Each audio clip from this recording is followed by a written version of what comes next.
Welcome to 100% marks. आज हम लोग डिस्कस करने वाले हैं क्लास 9 का first chapter matter in our surroundings. ये इस वीडियो का फर्स्ट पार्ट है। इस वीडियो के और भी बहुत से पार्ट्स हैं जो आप आगे देख सकते हैं। और एक चीज़ कि इस वीडियो के जो भी टॉपिक्स हम लोग आज डिस्कस करने वाले हैं उससे रिलेटेड क्वेश्चंस भी हम साथ साथ में डील करेंगे, ताकि आपको पता चले कि हर टॉपिक से कैसे क्वेश्चंस एग्जाम में आ सकते हैं। तो वीडियो को बिल्कुल स्किप ना करें और लास्ट तक देखें, ताकि आपको पता चले कि कौन से टॉपिक से कैसे क्वेश्चंस आ सकते हैं। तो लेट्स गेट स्टार्टेड।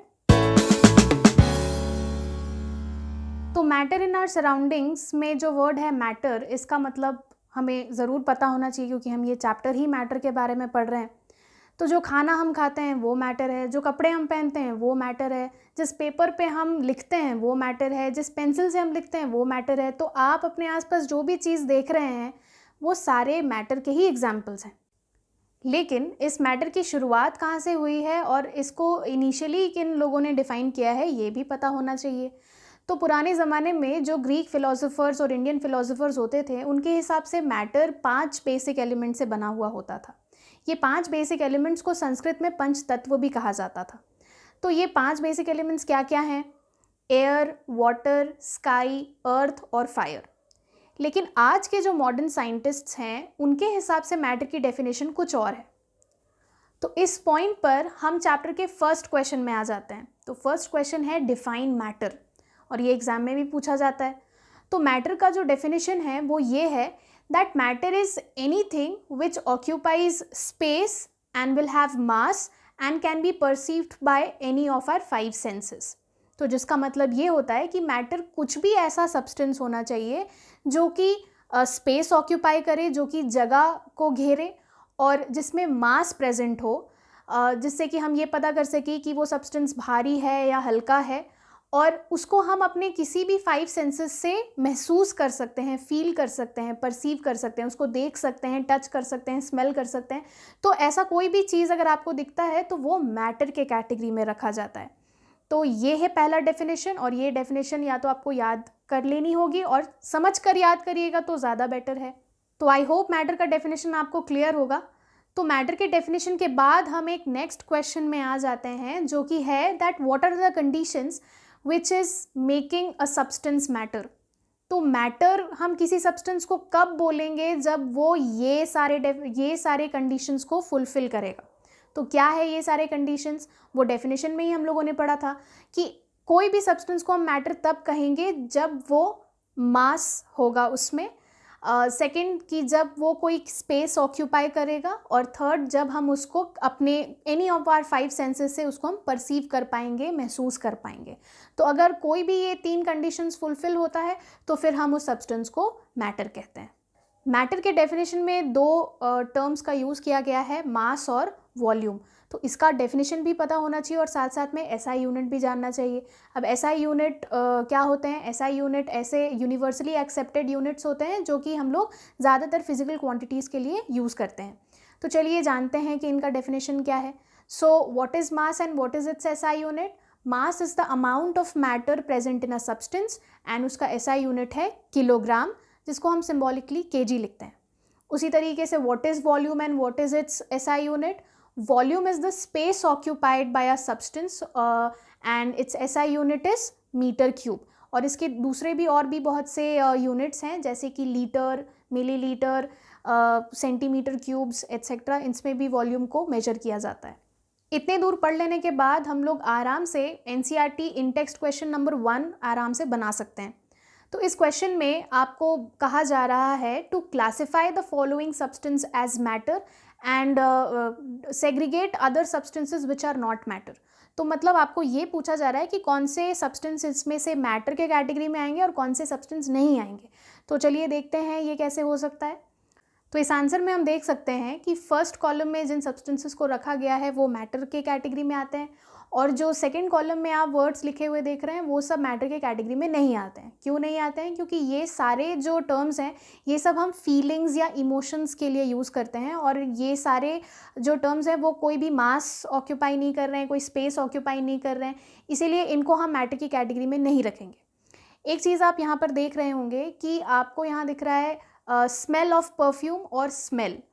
तो इसमें बस इतना ही डिफरेंस है कि एक में परफ्यूम का स्मेल लिखा गया है और एक में सिर्फ स्मेल लिखा गया है। तो इन दोनों को हम अलग अलग कैटेगरी में रख रहे हैं और सेम कैटेगरी में नहीं रख रहे हैं। वैसा क्यों? तो चलिए समझते हैं ऐसा क्यों। स्मेल ऑफ परफ्यूम को हम इसीलिए मैटर की कैटेगरी में रखेंगे क्योंकि परफ्यूम को जब स्प्रे किया जाता है तो उसके जो ड्रॉपलेट पार्टिकल्स होते हैं या उसके जो गैशियस पार्टिकल्स होते हैं वो एयर में सस्पेंड हो जाते हैं, जो कि किसी और इंसान तक पहुंचते हैं और उसको वो स्मेल मिलती है। तो सिंस ये ड्रॉपलेट्स या ये जो गैस पार्टिकल्स हैं ये सब फॉर्म्स ऑफ मैटर हैं, ये स्टेट्स ऑफ मैटर है जो हम आगे भी पढ़ेंगे चैप्टर में, तो इसीलिए उसको हम मैटर की कैटेगरी में रखेंगे। और सिर्फ स्मेल अगर हम बोलते हैं तो वो एक टाइप का सेंसेशन है, इसीलिए हम उसको मैटर की कैटेगरी में नहीं रखेंगे। तो सिर्फ अगर स्मेल लिखा हुआ रहेगा तो वो मैटर नहीं होगा, लेकिन smell of a particular substance लिखा हुआ रहेगा, जैसे smell of perfume, smell of burning paper, smell of onion, मतलब किसी चीज़ का अगर स्मेल है, किसी सब्सटेंस का अगर स्मेल है, अगर वैसा लिखा हुआ है तो फिर वो मैटर की कैटेगरी में होगा, क्योंकि वो किसी सब्सटेंस से आपको स्मेल मिल रही है, इसीलिए वो मैटर की कैटेगरी में आएगी। लेकिन सिर्फ अगर स्मेल वर्ड है तो वो एक पर्टिकुलर सेंसेशन है, तो उसको हम मैटर की कैटेगरी में नहीं रखेंगे। तो नॉर्मली देखा गया है कि बच्चे इस चीज़ को लेकर काफ़ी गलती करते हैं कि smell and smell of a substance में उनको काफ़ी कन्फ्यूजन होती है। तो आई होप ये क्वेश्चन समझ लेने के बाद आपको आज के बाद से इस चीज़ पर कन्फ्यूजन नहीं होगी कि स्मेल क्या है और स्मेल ऑफ सब्सटेंस को किस कैटेगरी में रखेंगे। इतना समझ लेने के बाद हम लोग चैप्टर के नेक्स्ट टॉपिक में आ गए हैं, जिसमें कि हमें ये जानना है कि मैटर कंटिन्यूअस होता है या फिर वो पार्टिकल्स से बना हुआ है। इसका मतलब ये हुआ कि क्या मैटर सिर्फ एक ही कंटिन्यूअस मटेरियल से बना हुआ है या फिर बहुत से छोटे छोटे पार्टिकल्स को जोड़कर मैटर बनाया गया है। तो इसको समझने के लिए, इसको क्लैरिफाई करने के लिए हमारे पास एक एक्टिविटी है जो एनसीईआरटी में दी गई है, एक्टिविटी 1.1। उस एक्टिविटी को समझ लेने से आपको ये पॉइंट पूरी तरीके से क्लियर हो जाएगा। तो इस एक्टिविटी में हम देख सकते हैं कि हमने एक कंटेनर लिया है, एक बीकर लिया है और उसको आधा भर दिया है पानी से, और उसमें हम लोगों ने सॉल्ट डाला है, आप चाहें तो शुगर भी डाल सकते हैं, और उसको कंटिन्यूअसली स्टर करना है आपको और उसको घोल देना है पूरी तरीके से, ताकि जो शुगर या सॉल्ट है वो पूरी तरीके से पानी में डिज़ोल्व हो जाए। अब सोचने वाली बात यह है कि पहला क्वेश्चन जो अराइज होगा, अगर आपसे कोई पूछे कि जो सॉल्ट आपने डाला उसको क्या हो गया, तो फिर आप कहेंगे कि जो सॉल्ट हम लोग डाल रहे हैं वो घुल जा रहा है, वो डिज़ोल्व हो जा रहा है पानी में। नेक्स्ट क्वेश्चन जो आपसे पूछी जा सकती है वो ये कि जो शुगर या सॉल्ट जो आप डाल रहे हैं वो कहाँ गायब हो जाता है। अगर वो घुल भी जा रहा है तो वो कहाँ चला जाता है। वो कहीं आपको दिखता तो नहीं है पूरे पानी में, कहीं पर भी आप उसको देख नहीं सकते हैं, ना वो पानी के ऊपर कहीं तैरता है, ना बॉटम में कहीं सेटल होता है। तो आखिर ये शुगर क्रिस्टल्स या ये जो सॉल्ट के क्रिस्टल्स है ये कहाँ चले जाते हैं, कहाँ गायब हो जाते हैं? तो क्या आपको इसका जवाब पता है? वाटर जो लिक्विड है उसके मॉलिक्यूल्स के बीच में, वाटर के पार्टिकल्स के बीच में खाली स्पेसेस होता है, जिसको हम इंटर मॉलिक्यूलर स्पेसेस बोलते हैं।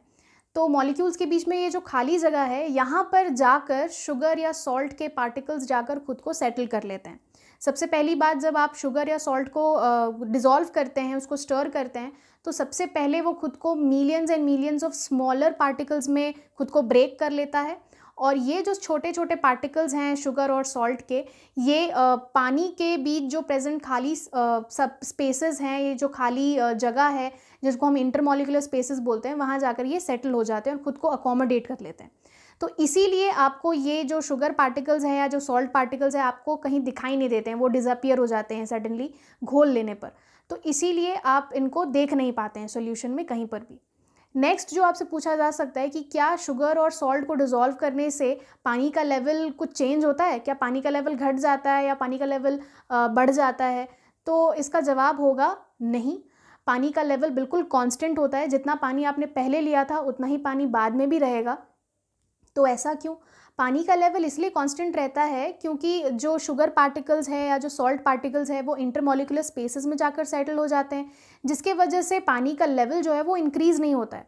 अगर शुगर पार्टिकल्स इंटरमॉलिक्यूलर स्पेसेस में नहीं जाते तो वो या तो बॉटम में सेटल होते जिससे कि पानी ऊपर की तरफ बढ़ जाता, या तो वो शुगर पार्टिकल्स पानी के ऊपर सेटल होते अगर इंटरमॉलिक्यूलर स्पेसेस में नहीं जाते तो इसीलिए सिंस ना ही वो बॉटम में सेटल होते हैं, ना ही वो पानी के सरफेस के ऊपर तैरते हैं, वो पानी के जो इंटरमॉलिक्यूलर स्पेसेस हैं वहाँ जाकर सेटल हो जाते हैं।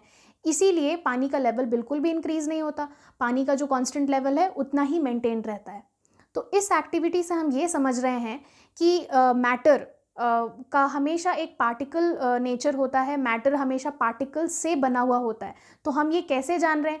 एक जो सिंगल शुगर क्रिस्टल है, वो सिर्फ एक सिंगल शुगर क्रिस्टल नहीं है, वो बहुत से छोटे छोटे शुगर के पार्टिकल से बना हुआ है। वो कैसे पता चला? वो इस तरीके से पता चला कि जैसे ही आपने शुगर को पानी में डिज़ोल्व किया, वो स्टर करने की वजह से शुगर अपने आप को बहुत से छोटे छोटे पार्टिकल्स में तोड़ लेता है, ब्रेक कर लेता है। अगर वो कंटिन्यूअस होता, अगर मैटर कंटिन्यूअस होता, तो शुगर कभी भी खुद को बहुत से छोटे पार्टिकल्स में नहीं तोड़ पाता और वो कभी भी खुद को इतने छोटे इंटरमॉलिक्यूलर स्पेसेस में खुद को एडजस्ट नहीं कर पाता। तो इसीलिए हम इस एक्टिविटी से ये समझ रहे हैं कि मैटर का जो नेचर है वो पर्टिकुलेट नेचर है, वो पार्टिकल से बना हुआ है, वो कभी भी कंटिन्यूअस नहीं हो सकता है।